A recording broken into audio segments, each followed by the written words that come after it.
Hello, hello, tout le monde! Alors, qu'est-ce que vous pensez quand Dieu dit non? Quand vous recevez un non, comment est-ce que vous le vivez? Oh, il a peut-être dit non, mais ça va peut-être quand même passer, j'insiste. Ou alors, tout simplement, bah oui, mais moi j'avais décidé que ça allait se passer comme ça, donc bah, ça va se passer comme ça. Seigneur, bénis, bénis mon plan. Alors aujourd'hui, bien, c'est de ça dont on va parler, les filles. Quand Dieu a dit non, qu'est-ce qu'on fait? Est-ce qu'on s'obstine? Est-ce qu'il dit non pour voir à quel point on le veut vraiment et que si on est persévérante et insistante, bah peut-être hein, qu'il va finir par changer d'avis. Et alors, écoutez, on va avancer sur ce sujet. On ne veut pas tout de suite donner notre conclusion. Qui est très évident. Qui est très évidente. Qui est très évidente, mais comme Stéphanie le dit, c'est pas parce qu'on le sait qu'on le fait. Exact. Et ça, c'est typique dans le cas où Dieu dit non. Comment on peut ne pas simplement dire « Ah ok Seigneur, t'es pas d'accord avec ça, c'est pas ce que tu veux. D'accord. » C'est parce Ça que se passe pas toujours comme oui, ça. non. Sauf peut-être pour toi, Aurélie. Aurélie, oui. Pas soit- toujours. non, pas toujours. Non.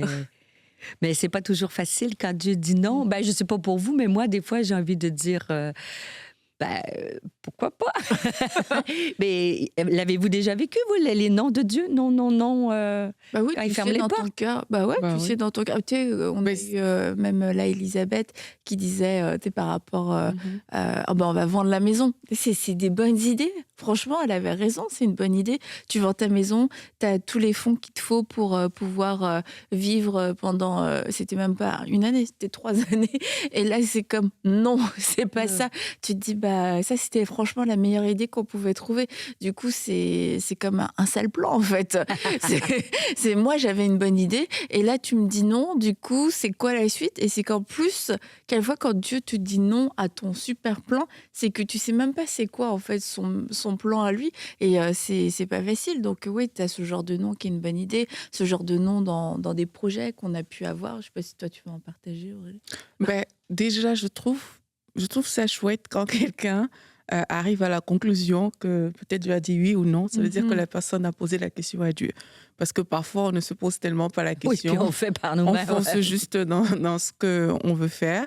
Dans le fait qu'on puisse s'arrêter et dire Dieu a dit non, ça veut dire que vraiment, on l'a interrogé sur cette question-là.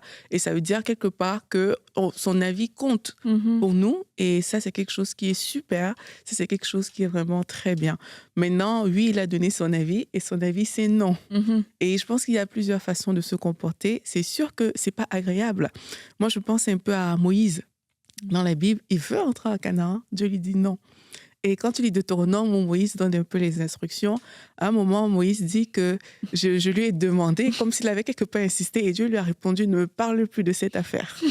Tu vois? Donc, c'était un non qui était catégorique.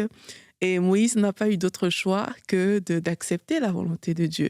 Il s'est soumis à Dieu, il a pu regarder de loin, mais il n'est pas rentré dans cette terre promise.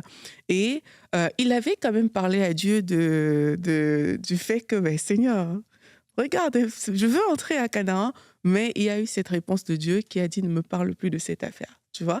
Et moi, je me dis, quand Dieu te dit non, c'est sûr qu'avec ton cœur humain, tu as le petit côté où je veux quand même peut-être insister pour voir et tout, on ne sait jamais. Mais à la fin de la journée, ben, c'est la volonté de Dieu qui doit être faite en fait. C'est la volonté de Dieu que tu dois accepter. Bon, dans le cas de Moïse, c'était un peu la finalité de son parcours, tu vois. Mais dans beaucoup de cas, peut-être le cas des personnes qui nous écoutent aujourd'hui, c'est pas forcément quelque chose de final. C'est parce que Dieu a un plan plus grand que ce que nous-mêmes, on peut parfois penser. Un peu comme avec Jésus, non pas ma volonté, mais ta volonté. C'est comme si quelque part, il a dit sa volonté à lui, que s'il est possible que cette coupe s'éloigne, mais c'était non, elle ne s'éloignera pas, tu vois. Moi, j'ai eu des noms aussi. Des noms pas maintenant. J'ai toutes sortes de noms, tu vois. Ça. Mais un non, et j'ai fait oui. C'était en COVID, tu vois, quand moi, tout s'était fermé. Et je sais pas si vous, mais quand tu es une communicatrice, puis tu vois sur les réseaux, tout le monde communique, puis toi, tu n'as plus rien. Ben moi, je me suis dit, je vais lancer un truc, tu sais, un genre podcast, Stéphanie Podcast, puis j'avais un logo, puis... Mais dans mon cœur, c'était non. C'était Le Seigneur me disait, non, je veux que tu te ressources. Mais moi, j'ai lutté. Et j'ai dit, ben, je le fais un peu quand même, on verra, tu vois. Et finalement, c'était moi. Je pense que j'ai fait 2-3 émissions. J'avais un logo avec des... Bref, et après ça, je me suis comme couchée le soir. Je me suis dit, non, mais c'est ridicule. C'est comme si je savais que c'était non, mais pas que je paniquais, mais tu sais, forcer quelque chose. Et de cette petite voix qui dit non, faut que tu arrêtes là. Et ça nous est tout arrivé. Sachant que tu as vécu une très belle saison, du coup, en Covid. Oui, et c'est vrai Dieu avait tellement mieux qu'un podcast pour toi, finalement. Tout compris. Mais dans cette espèce de tourbillon de faire.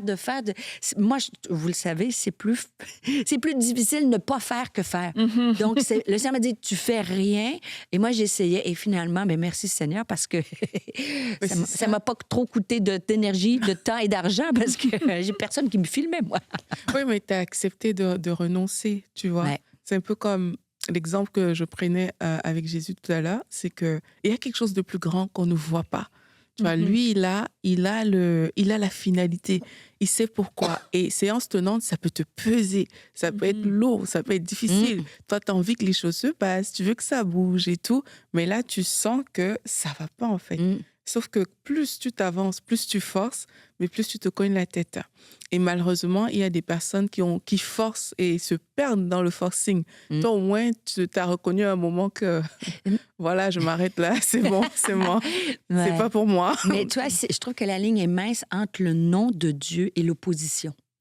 Tu vois, des fois, on va se dire, les portes s'ouvrent pas. Est-ce que, Seigneur, tu veux que je continue ou c'est un non?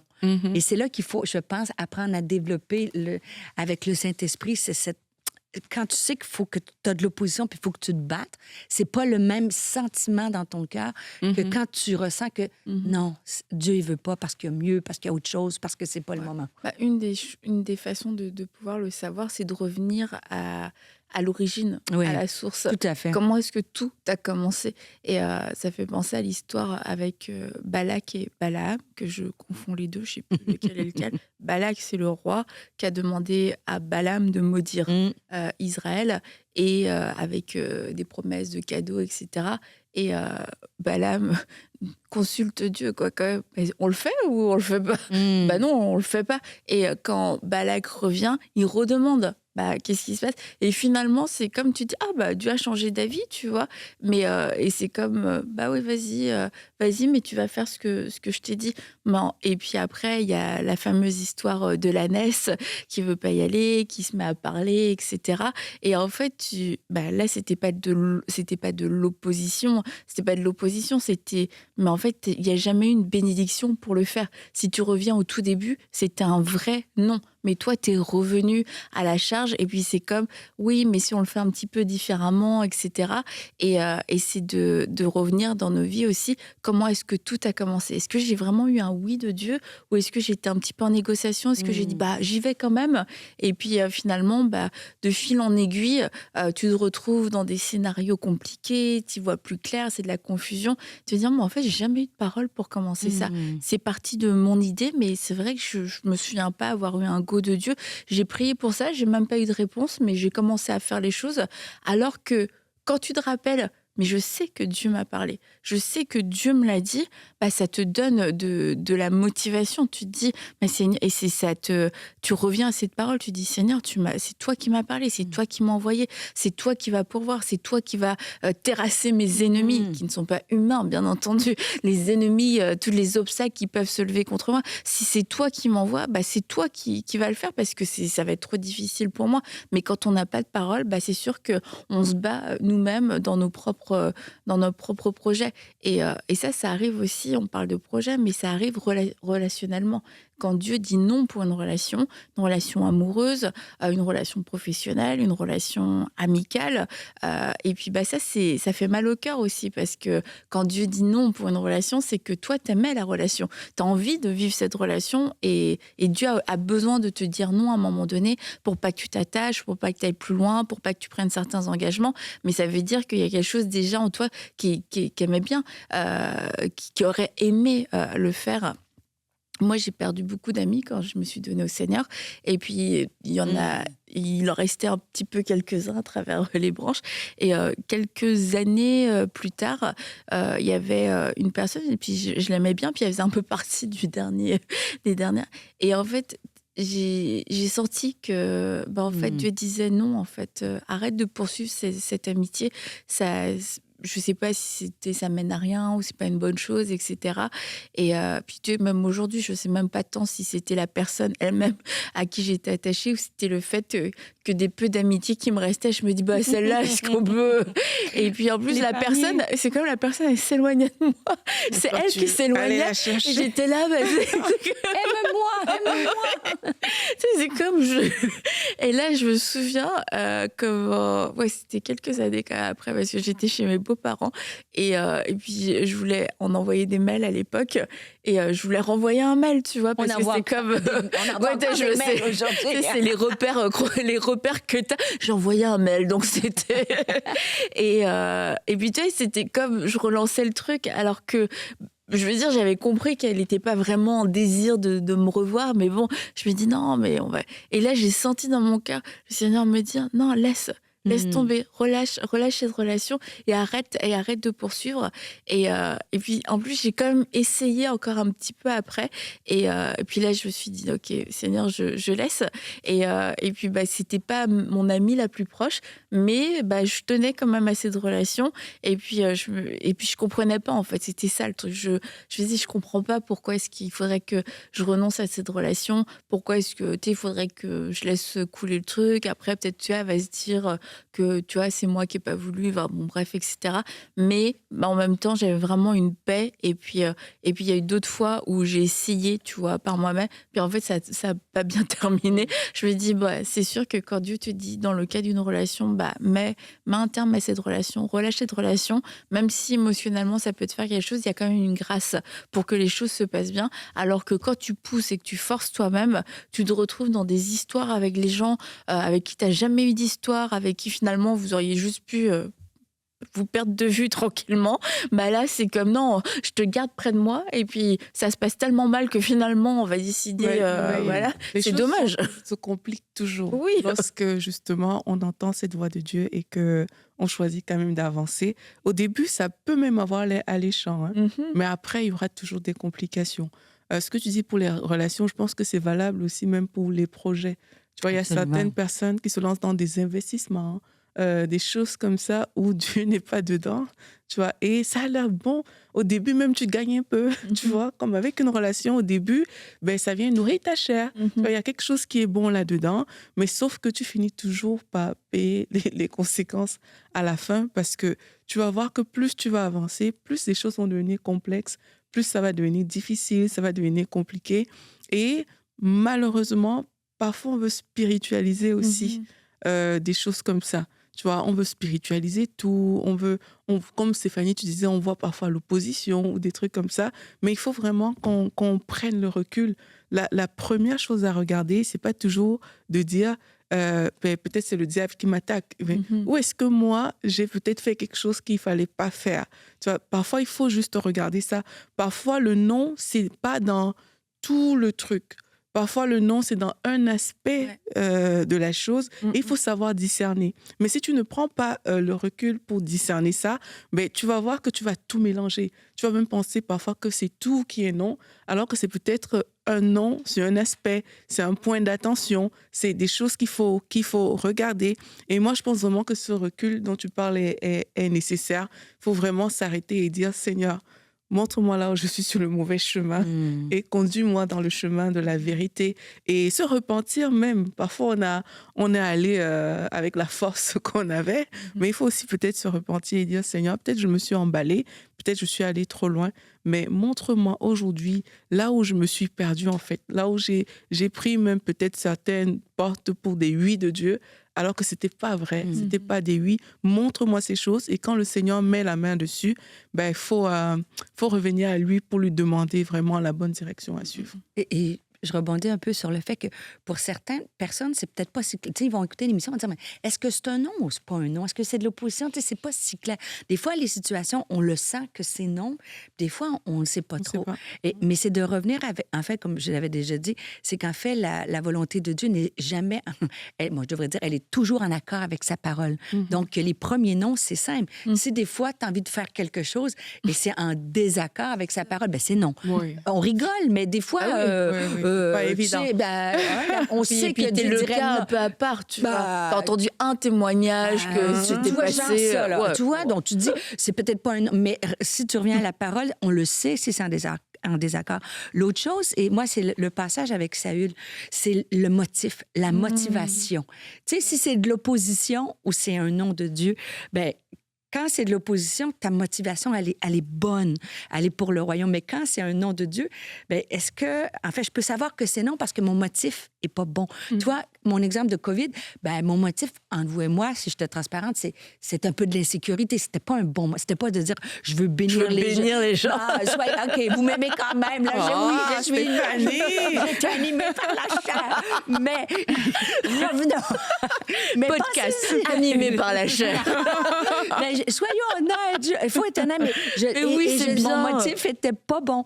Et c'est un peu comme Saül, tu sais, quand il a fait l'Holocauste, puis il fallait qu'il attende. Puis en fait, c'était non, un, parce qu'il était en désaccord avec la règle, et deux, ben, parce qu'il voulait le faire par lui-même. Donc ça, c'était un nom de Dieu sûr. Et des fois, il faut revenir mon motif, puis ce que la parole de Dieu veut dire. Et c'est pas toujours simple. Et moi, il y a des noms où j'ai mis... le Seigneur me disait, non, c'est le temps de quitter.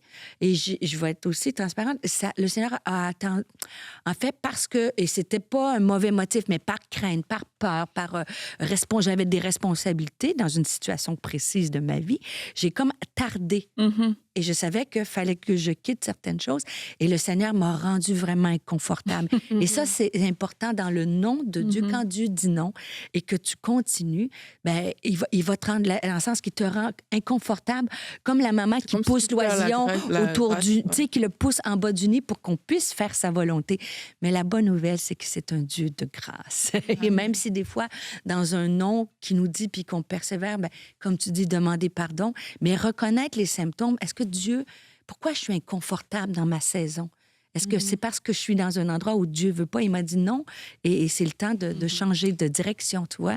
L'inconfort, Dieu permet l'inconfort dans nos vies. Et tu vois, quelqu'un me racontait une histoire la dernière fois, et c'était une période de très fort inconfort, et où la personne disait, est-ce que je peux partir?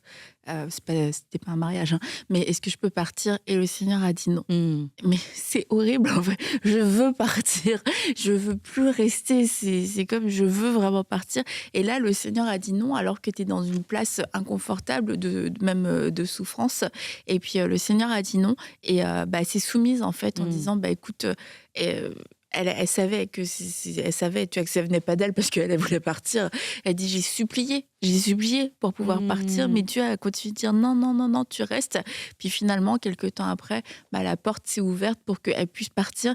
Mais moi, je crois que c'était aussi pour qu'elle parte pas dans dans cet état-là, dans cette période-là, et que ce soit un temps plus favorable. Et quelquefois, ces noms sont difficiles parce que tu souffres.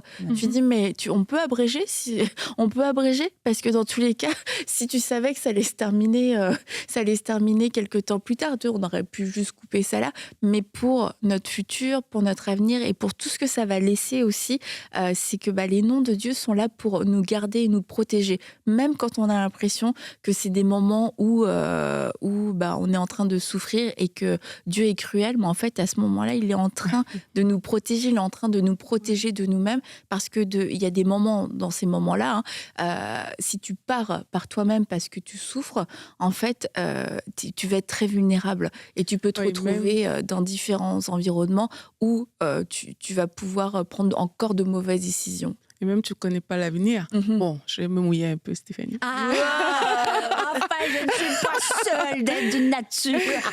Non, mais j'ai voulu partir à une époque d'une église. Et j'étais prête à partir, là. J'étais vraiment comme, ah, mais je veux plus, je pars, blablabla. Puis j'étais même allée voir le pasteur, que voilà, mon temps est arrivé. Et puis le pasteur me disait, ah, mais je ne le sens pas, tu vois. Et puis moi aussi, j'étais en mode... En fait, il y avait trop de problèmes là où je servais. Et ça m'énervait tellement que... écoute, je voulais juste partir. Mais c'était pas le temps. Tu vois, c'était pas le temps. Et au début, quand ça arrive, ben, tu veux... t'es énervé. Tu vois, là, je savais que... Mais en fait, c'est pas le temps. J'étais vraiment énervée. Mais avec je me suis soumise, si je peux dire ça comme ça. Je me suis soumise. Et qu'est-ce qui s'est passé? C'est que pendant une bonne période, toutes mes relations se sont arrangées. Mais vraiment, tout était bien. Les personnes avec qui c'était difficile, tout est devenu super. Vraiment, c'était génial, quoi. Et là... Là, tu voulais plus partir? Mais là, justement, là, j'ai vu que c'était le bon moment. Je connais tellement ça. Tu vois, maintenant, pour partir. Et c'est là où mon cœur, j'ai été relâchée, en fait.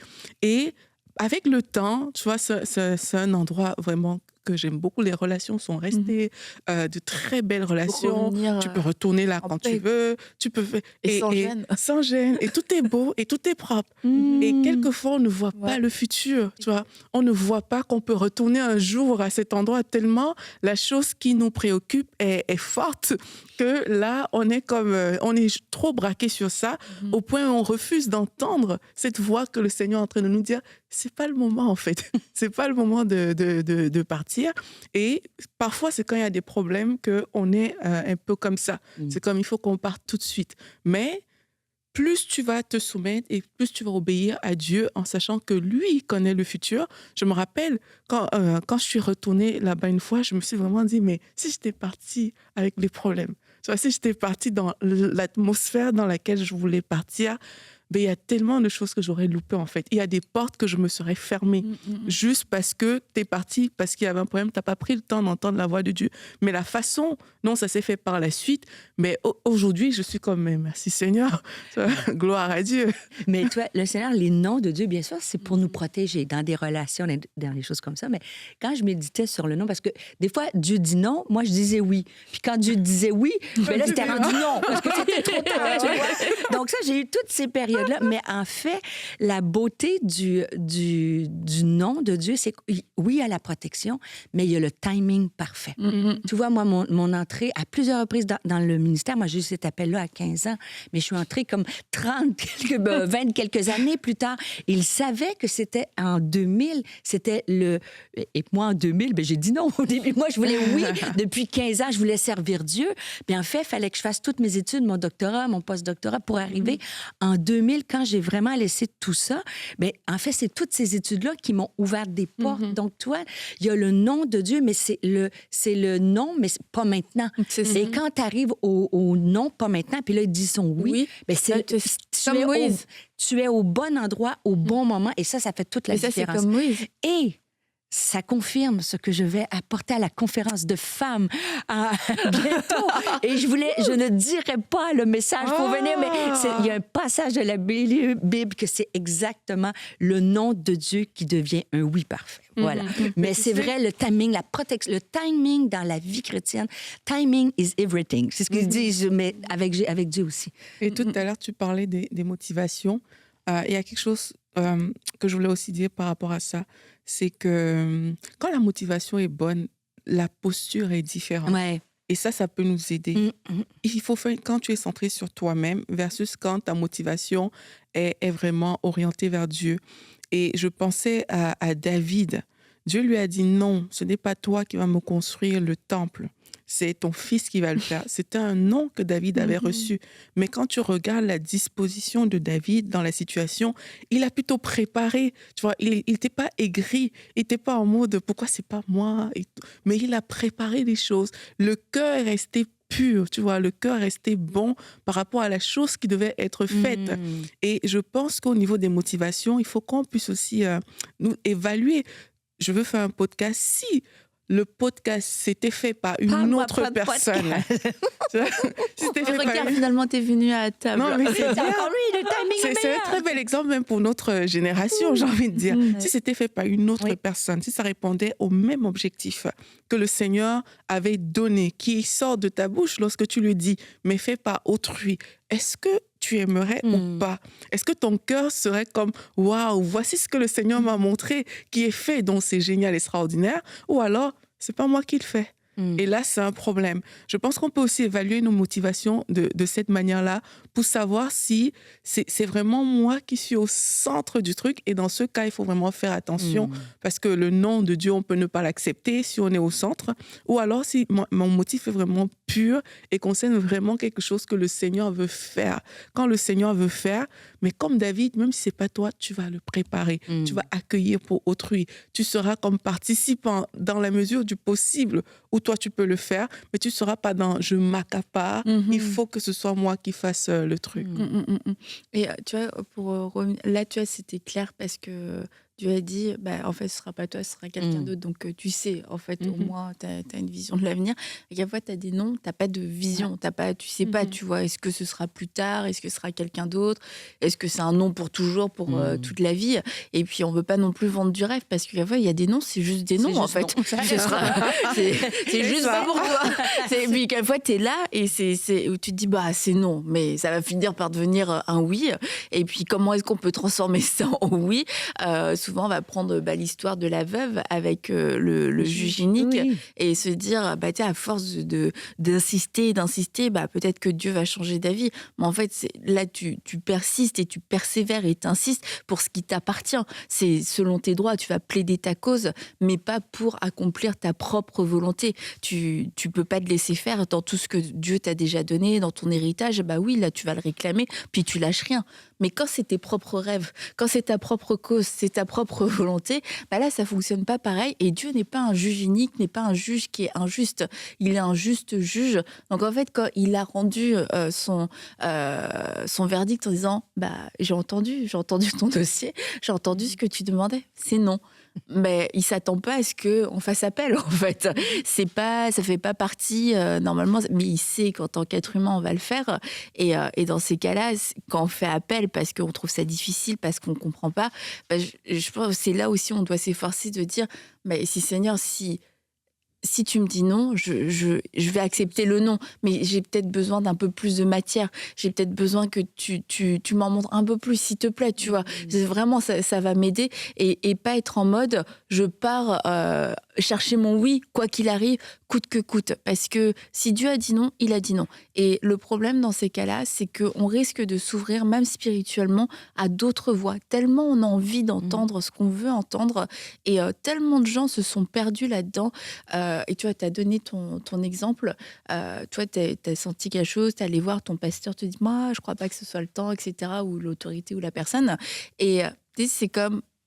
Tu sais que c'est la bonne chose, tu sais que tu as déjà eu ta réponse. Mais là, toi, tu veux persévérer. Et là, comme par hasard, il y a des gens qui viennent te voir, ou tu vas voir des gens, et puis c'est comme, ils vont commencer à te dire des choses dans ta direction à toi, puis c'est comme, ah ouais, ah ça, c'est un signe, ah ça, tu sais, ça vient confirmer.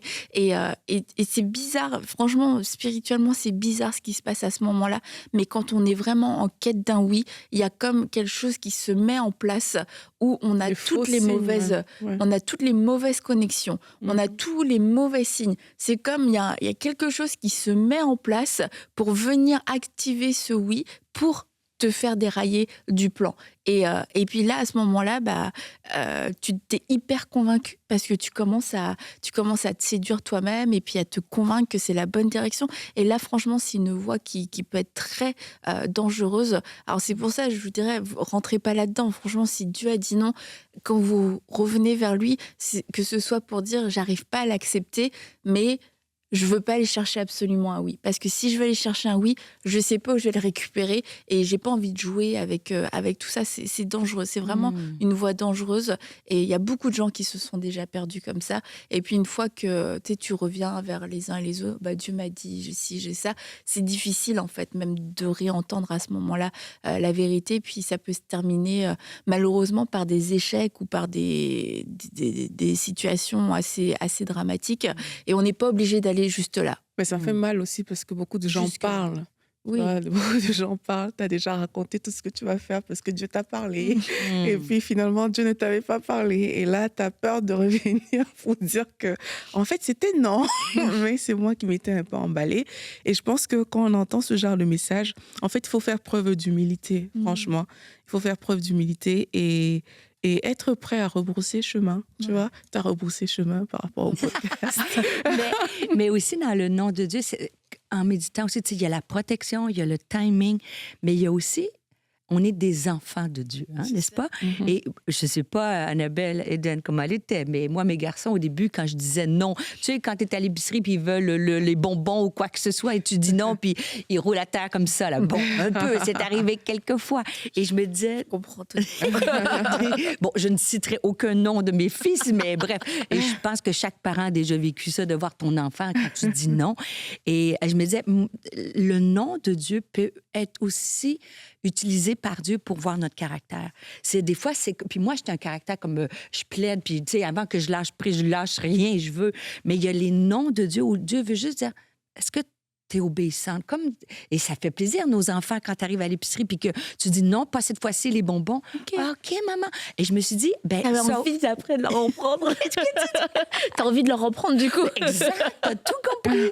Et je me disais, dans les noms de Dieu, je pense qu'aussi, plus on avance avec lui, c'est sûr qu'il y a des noms qui font plus mal, puis tu dis, je veux ou j'insiste, mais des fois, avec le temps, de dire, si Dieu dit non, c'est correct, Seigneur. Tu sais, et d'apprendre à lui, le faire pour lui faire plaisir. Et je me disais, ça peut être une motivation de dire, je sais que c'est non, ça, parce que je veux juste te faire plaisir, parce que tu es mon père, puis parce que je veux te faire plaisir. Donc, je trouvais que ça amenait une autre facette dans le nom de Dieu, de dire, une fois, il y avait une conférence, puis je devais aller, c'était au début, puis c'était en France, puis c'était quelque chose de gros, je voyageais pas encore, et c'était à Périgueux. Et en fait, le monsieur, il m'avait invité, Pasteur Fer, puis il m'avait dit, j'aimerais ça que tu sois notre oratrice, puis il y avait des noms, pas petits. Bon, je vous épargne, mais bref. Et là, le Seigneur m'avait dit, non. Mais j'ai dit, pourquoi non? Et finalement, j'avais une date à mon agenda, un petit truc. Puis j'ai dit, moi, je trouve que c'est qu'on peut le changer de place. Le Seigneur a dit non. Donc, j'ai rappelé Pasteur, puis j'ai dit, je suis désolée, j'ai déjà un engagement. J'en avais rien dans mon agenda, juste. Et j'ai dit non. Puis sur le coup, j'ai dit, Seigneur... Et c'est là que quelques années plus tard, ils m'ont réinvité. Et là, j'ai eu Christine Kane, il y a eu des événements, des rencontres divines. Mais ça a pris le premier nom, où sur le coup, ça m'a fait un peu un pincement. Mais je me dis, OK, si c'est non, ça sera une... Et je me dis, ça fait plaisir au Seigneur. Toi, je fais pas juste des choses parce que je veux faire. Non, c'est Stéphanie. Et donc, tu vois, les podcasts, c'est non. David, il a eu un fils, Absalom, c'est celui à qui on n'a jamais dit non. Et tu vois, et ça fait naître la rébellion dans son cœur. Et c'est dangereux, en fait. On doit apprendre à dire non. Et on doit, pas dire non, on doit apprendre à recevoir le non. Et si on vit dans un oui ouvert et permanent, où de toute manière, tout ce que je pense, tout ce que je dis, tout ce que je veux faire, Dieu est d'accord avec moi, en fait, il y a sûrement un problème de communication à un niveau, et comme on le sait, c'est jamais au niveau de Dieu. Et c'est vrai que le non va éprouver nos cœurs. Va éprouver nos cœurs. C'est pas que Dieu prend plaisir. Je lui envoie un petit non pour voir. Mais le non nous fait grandir. Le non nous fait grandir dans notre soumission, dans notre obéissance, dans notre amour pour Dieu aussi. Et de voir qu'on l'aime pas seulement quand il nous dit oui, seulement quand on fait ce qu'on a envie de faire, parce que ça, c'est un faux amour. Enfin, en tout cas, c'est un niveau d'amour qui est plus bas. Tu sais, ça se passe bien entre nous tant que tu fais ce que je veux, tant que ça se passe comme moi je veux. Puis le jour où il y a quelque chose, on va tout le temps manger où moi je veux, on regarde le film que je veux, on fait toujours ce que moi je veux, oui, c'est super, on a une super belle relation. Et puis le jour où tu me dis, non, en fait, moi j'ai envie de faire ça. Non, en fait, non. Mais tu sais, quelquefois, on peut avoir ce genre de relation avec Dieu sans s'en rendre compte, juste au non. Et au moment du non, c'est de pouvoir sonder son cœur, de dire, mais en fait, qu'est-ce qui me dérange? Pourquoi est-ce que j'ai autant de mal à accepter un non? Qu'est-ce que ça vient toucher en moi? Et puis, de dire, OK, Seigneur, fais ton travail. Et c'est un peu, tu sais, quand Jésus, il y avait plein de gens qui le suivaient, puis il a dit, vous me suivez, certains, il a dit, vous me suivez pour les pains et les poissons. Et des fois, il y a beaucoup des gens qui commencent dans la vie chrétienne, puis quand ils ont des noms, quand ils ont des épreuves, je lâche. J'irai plus à l'église, on ne suit pas Dieu pour tout ce qu'il nous donne ou qui nous dit oui. On suit Dieu pour qui il est, tu vois, pour l'honorer, pour l'aimer, parce qu'il a envoyé son Fils par amour pour nous, tu vois.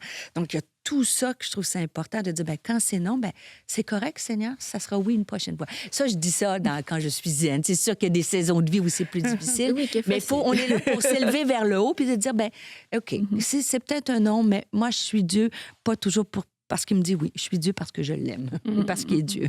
Oui, et ça va bâtir aussi notre confiance à Dieu, finalement, parce que la vie chrétienne, c'est une vie de foi.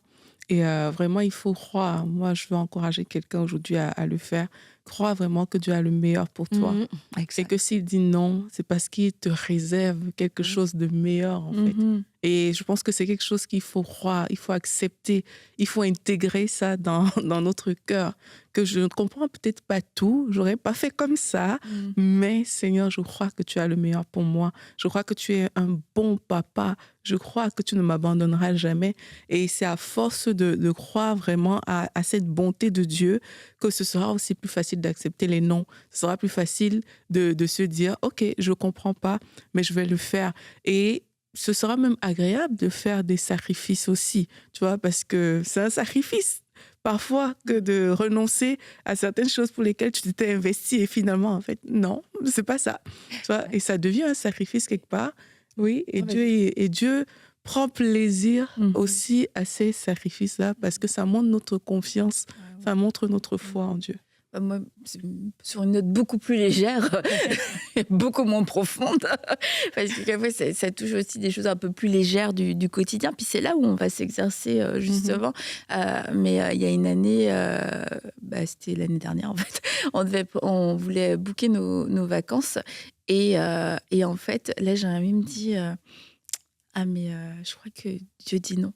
Dieu dit non pour les vacances, sachant que c'est un moment important, un moment important dans l'année. Et puis là, tu sais, genre, il y a eu 3-4 avertissements, mais très clairs. Puis des choses quand même assez sérieuses. Et puis, je me suis dit, franchement, non, ça a l'air quand même clair. Il me dit, non, mais tu crois pas. Tu réfléchis, tu discutes, parce que ça a pas l'air logique. Et puis, bon, finalement, on se dit, Seigneur, on sait pas pourquoi. Voilà, tant pis, on prend pas les vacances, on prend pas de vacances, on boucle rien, et puis voilà, c'est comme ça. Puis de toute manière, on va pas prendre un risque quelconque à quelque niveau. Et puis si t'as dit non, on veut juste obéir. Et donc voilà, on le fait. Bon, un petit pincement au cœur parce que voilà, c'est pas non plus la fin du monde, mais quand même, c'est les vacances et les vacances annuelles. Et puis finalement, en fait, c'est après quelques mois plus tard que le mariage d'Eden s'est décidé. Donc en fait, elles se sont mariées pile au moment où on aurait dû partir en vacances. Alors je sais pas comment ça serait passé. Est-ce que on aurait voulu qu'il y ait pas le mariage? Est-ce que on aurait perdu tout notre argent pour les vacances? Ça aurait plutôt été ça. On aurait perdu tout notre argent pour les vacances. Tu sais, je vais dire, c'est pas des choses horribles en tant que telles à surmonter, mais c'est des choses que t'as pas forcément envie de vivre et tu te dis, Dieu nous avait dit non parce qu'il savait qu'il y avait autre chose à la place et que tu sais, il voulait pas dans sa bonté qu'on perde de l'argent et puis que ça apporte une contrariété par rapport à un beau projet de mariage qui était un projet de joie. Et finalement, en plus, une fois que tout ça s'est fait, il s'est passé quelque chose de très beau. C'est que finalement, on est même parti en voyage et Dieu a fait encore mieux que tout ce qu'on aurait pu imaginer. Mais ça, on s'est dit, merci pour le non. Je pense que aussi, quand tu disais le non, c'est parce que Dieu veut faire mieux ou faire différemment de ce qu'on pense. Des fois, moi, je le dis toujours, mais des fois, je me dis, il me semble que mes plans sont meilleurs que ceux de Dieu. Mais en fait, je le dis à la blague, mais c'est parce que des fois, on veut que Dieu agisse de cette façon-là. Et en fait, vous savez, mon classique mon 19D, vous vous rappelez de cette la dernière? Je l'ai conclu là-dessus parce que ça m'a tellement marqué. Quand moi, j'étais en écho, je me retournais chez moi, j'étais bien fatiguée, j'étais à Paris-Charles de Gaulle et je veux rentrer chez nous. Et la fille, moi, je prends toujours le même siège, 19D. C'est mon siège, Aurélie sur Air Canada. Tu peux pas le prendre. Et puis, la dame au comptoir, elle me dit non, désolée, on peut pas vous donner. Et là, je commence à râler un peu, tu vois, parce que je dis, je prends toujours, j'aime pas l'avion, ça me sécurise. Et finalement, je râle. Puis elle me dit, elle me passe la carte d'embarquement, elle glisse sur le guichet. Fait qu'elle dit, est-ce que ça vous va? oui, merci, très, très, très bien. En fait, pendant tout le long que je râlais pour mon siège en éco, il m'avait upgradé en business, mais gratos comme ça, sans rien. Donc, voilà. Et ça, Dieu m'avait parlé. Des fois, je te dis non, tu veux, ta façon. Mais moi, j'ai bien mieux. Et le business, ça n'a pas rapport. L'éco, c'est bien correct. 19D, là, tu l'as oublié pendant ton voyage. Je me voyais râler des fois dans la vie pour des choses et Dieu a des meilleures choses en réserve pour chacun.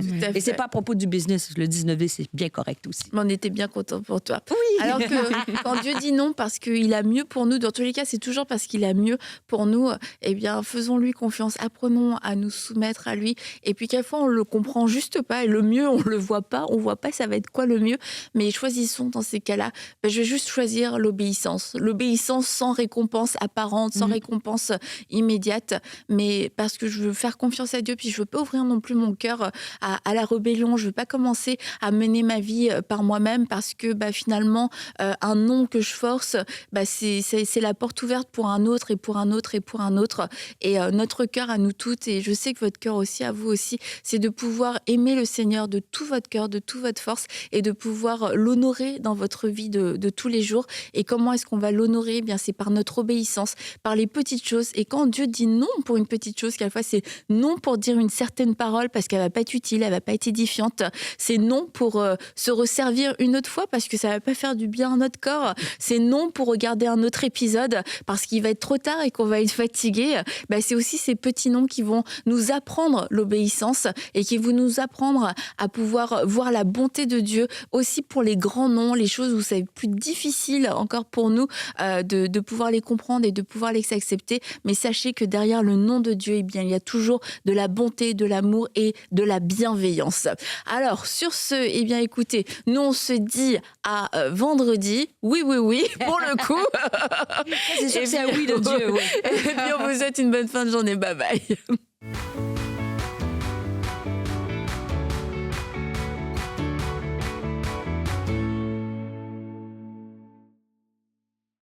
Bonjour, je m'appelle Chantal et je voudrais partager mon témoignage de guérison spontanée. Il y a quelques mois, j'ai été malade, j'avais le palu et quelques jours après, c'était une grippe avec extinction de la voix.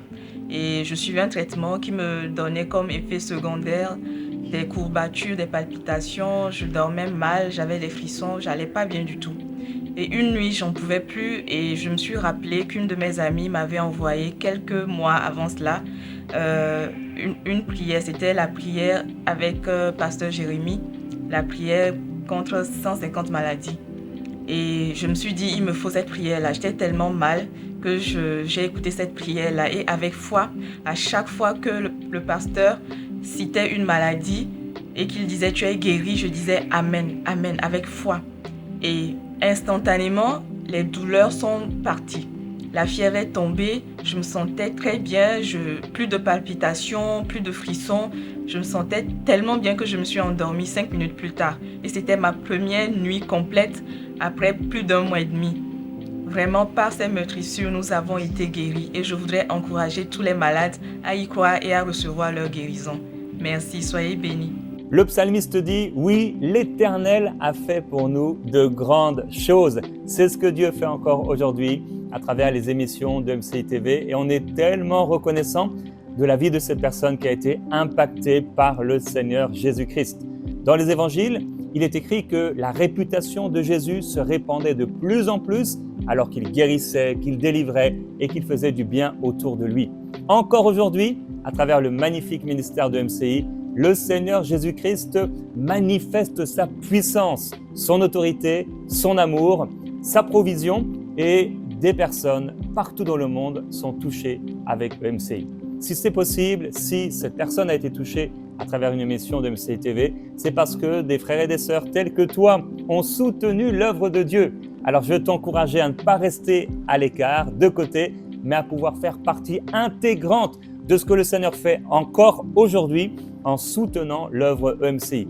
Tu peux aller dès maintenant sur emcitv.com/don, devenir partenaire avec cette grande vision du Seigneur afin que la réputation de Jésus se répande encore aujourd'hui. Que Dieu te bénisse. Dès maintenant, rejoignez la famille des partenaires qui donnent pour voir des vies transformées partout dans la francophonie. Pour faire votre don, rendez-vous sur emcitv.com/don.